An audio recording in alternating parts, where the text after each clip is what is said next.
Asrı gurbet harap etti köyümü. Bülbül gitti baykuş oldu. Gelene gelene gelene gelene gelene gelene. Ben alayım ben paşayım diyenler kapıları kilitlemişler. Gelene gelene gelene gelene gelene.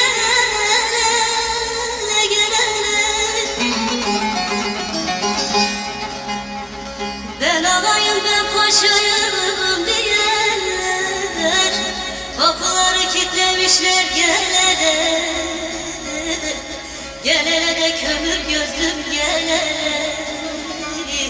gelene de dudu dilim gelene gelene. Ben alayım ben paşayım diyenler kapıları kilitlemişler. Gelene gelene de kömür gözlüm gelene gelene de dudu dilim gelene gelene.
Biri burada biri karşıda kalmış.